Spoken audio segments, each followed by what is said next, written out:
scroll of some kind.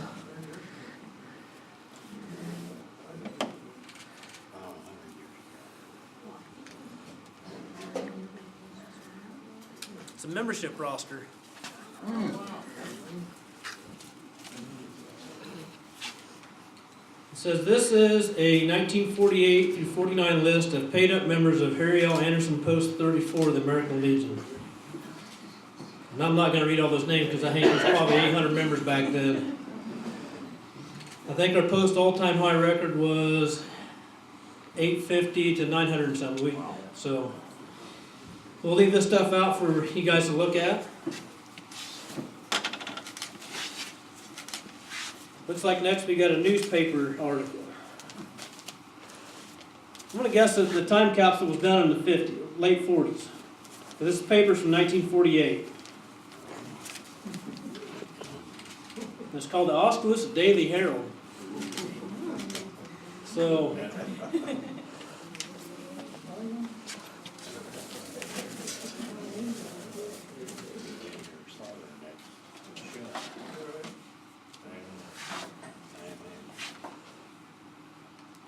this is a ceremonial team, which I would say is the same as our honor guard team, Post 34, from 45 to 46. The adjutant was Harold Morgan. Post commander was Gary Dolby. Chaplain, well, I can't read that name. So I'll let you guys look at that.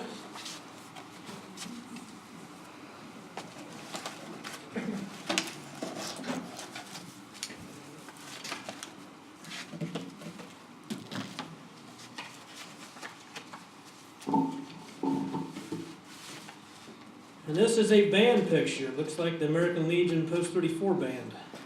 American Legion band. Yep. And on the back, 1946, names of the Legion Band, 46. Drum majorette was Mrs. Nelson Fortney. Property main, Wilbur Dilly, and that lists all the members on the back. Also got the 1948 membership roster.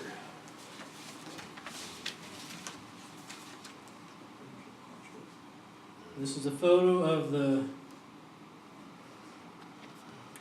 I want to say, second charter of the Post, charter number 1, August of 1920. 1920, August of 1920 is when we received our permanent charter here at this post. Our temporary charter was chartered in June 6th or May 23rd of 1919. So that's a copy of the charter. And it's also got a list of the charter members. We had 101 members that chartered this post back in 1919. And there's several more pictures here. Thank God they wrote stuff on the back. And this is the officers of Harry L. Anderson of 48 and 49.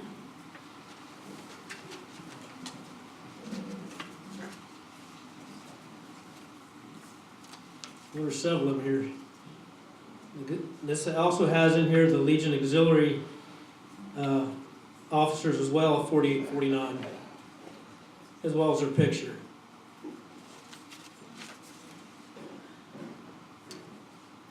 And then the Iowa Legionnaire this is listed as Patterson, the new commander of the Iowa Legion.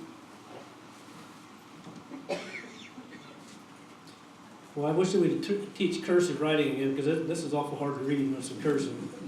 Might have to have some help. Then we've got pictures of other members in the post here. Dr. Roy Gilbert,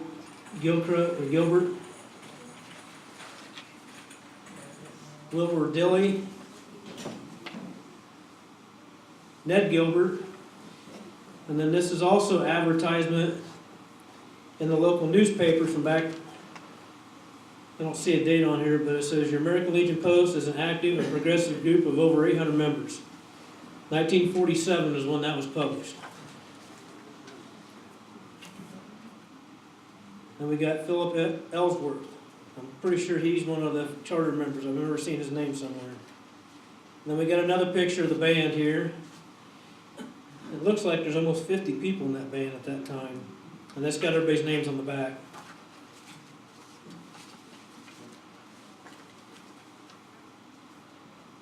This is a picture of Memorial Day 1948. It looks like that's out at Forest Cemetery.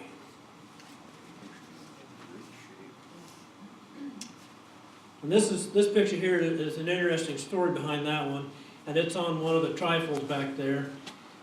But in the center of this picture, there's a man that's in a confined to a wheelchair or some type of hospital chair. He was the last known Mahaska County Civil War veteran. Now, he wasn't from Mahaska County, but he resided here, and he's days ending.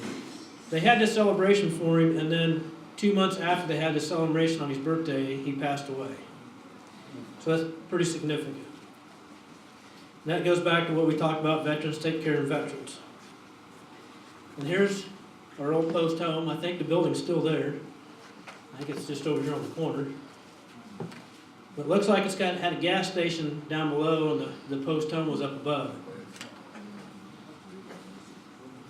I was going to see if it gave an address, but I don't see the address. Now this is another picture. I remember reading that in some of the books back there. Eleanor Harold of Oskaloosa was known as the Mother of Rose. She always gave out a rose to every service member that was going into service.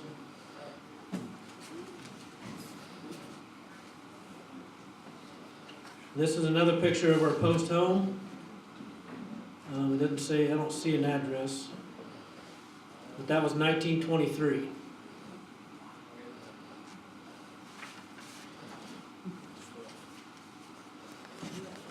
And of course, we all know who this is. This is our post namesake, Harry L. Anderson, also known as the Bugler Boy. So we'll lay all that stuff out.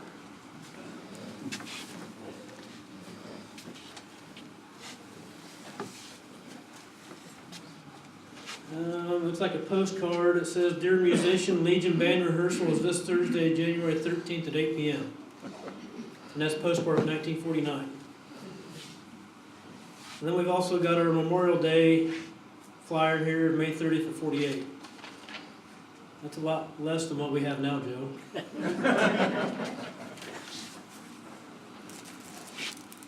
Oh, the good old Lucky Strikes. That must have been in the Sea Rats.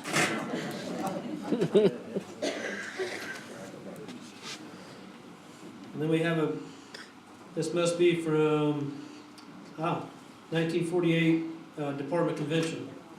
Carl Campbell of Oskaloosa.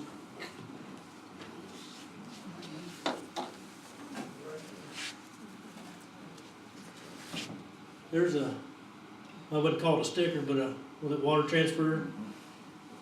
See, the Legion emblem has not changed. So. And here's a picture of the Veterans Day program going on out there where we have them today.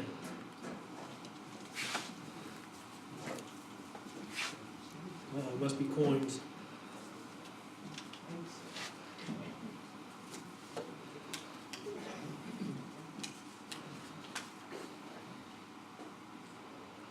$1948 quarter, and it is a silver quarter.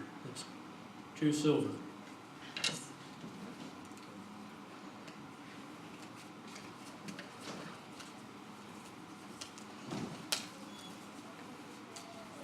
And then we have 1948 silver $50.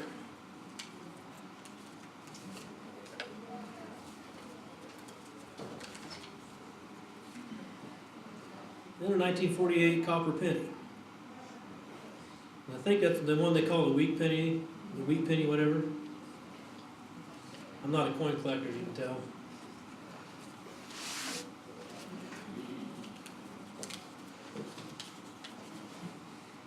And a silver dime, 1948.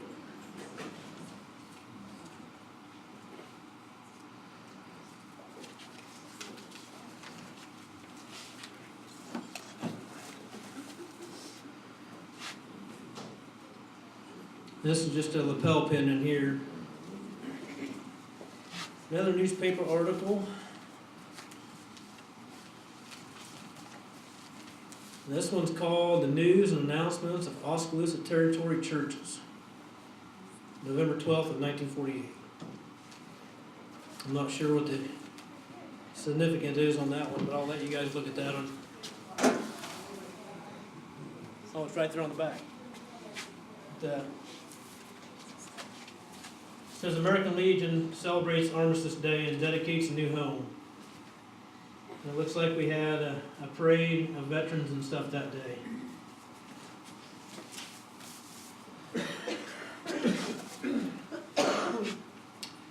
Another postcard. Band member again. He must forget his rehearsal dates or something. This is for Dr. Roy C. Gilbert.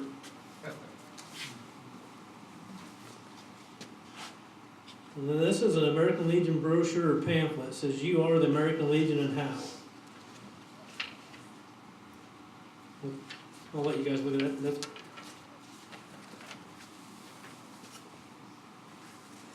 It's a small box, man. There's sure a lot of stuff in there.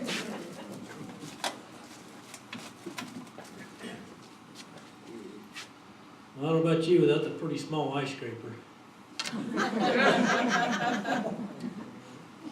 November 11th of 1948, they must have handed these out at the Veterans Day program.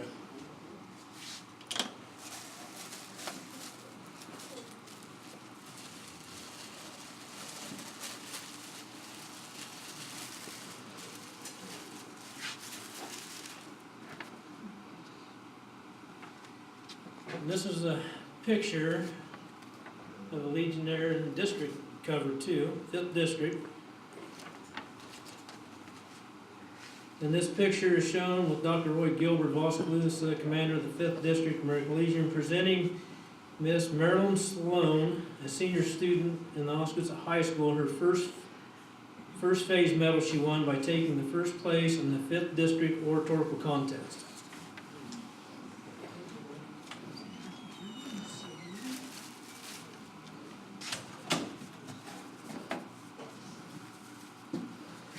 Now we're getting close to the end.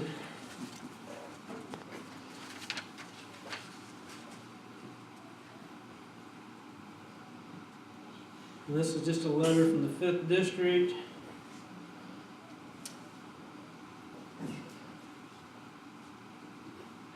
The foregoing were duly initiated in the American Legion February 15th of 49, and that gives those members' names that were initiated here at our post. Then an Armistice Day program in 1948. Still got less than what we have in ours now, Joe. Yeah.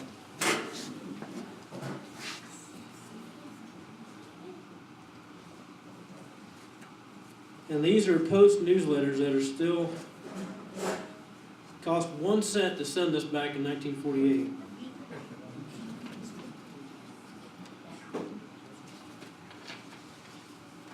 It's the American Legion News Bulletin for Post 34. December 31st, New Year's Eve party. Like I said, I'll let you guys read these out, but that's kind of neat. And there's 2 of them.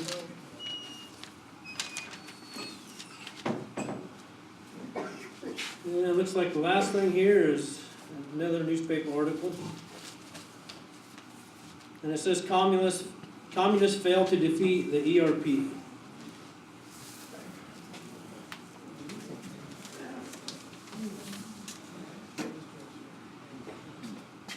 And that's all that's in that little box. Holy cow. There, did that come out of the box out there that's in the corner of the building? That's where it was supposed to be, but it was never put in there. You opened that up and brought all that in from out there. That's from the yes. You know where that was sealed at?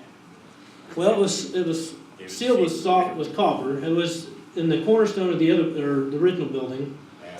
And then we moved into this one, and there's, we can tell it was never put behind the cornerstone, because it's always been in the office. It was sealed in what's now the basement of Midwest 1. Yep. And one of the scrapbooks back there, it shows that. I think also that year in there, 48 or 49, the band that you mentioned, became state champions of the state of Iowa. I don't know how many know it, but Well, I didn't even know we had a band until I started looking for the scrapbooks. Mark and Gene probably remember that. So that's what's in this time capsule. Okay, is there another one out there then? We're going to be making another one here tonight. So tonight, on that back table, we put together a few things from the newspaper clippings from the Oskaloosa Herald, Oski News. There's also the 100th convention, I don't know if you call it pin or lapel pin, from Minneapolis that I brought back, and that's going in there, as well as our Iowa Centennial coin. There's two different ones of them. There's the one that looks like the state of Iowa. There's the round one that commemorates the 100th anniversary, and then also Department Commander Scott Moline's coin as well is going in there. Now, if anybody has anything here tonight that they want to put in there, they're more than welcome to put it on that back table back there. And then once we disperse completely for tonight, we will seal that box up and we will hide it inside the building, one of the walls.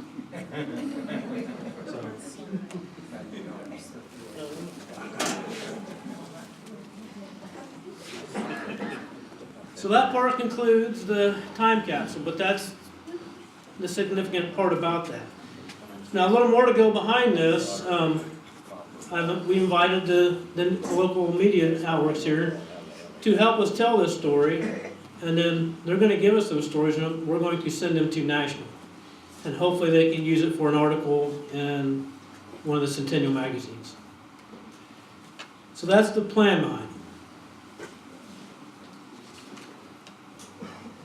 Again, I want to say thank you to everybody for coming tonight, especially our guests, and especially Dave and Ann for traveling down from Ames. We truly appreciate your coming down here for us.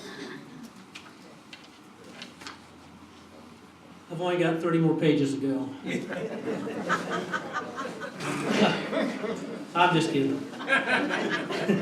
I wouldn't do that to nobody because it's getting late. It's about my bedtime anyway. With that, Chaplain Jerry Blanchard, will you come up and give the benediction?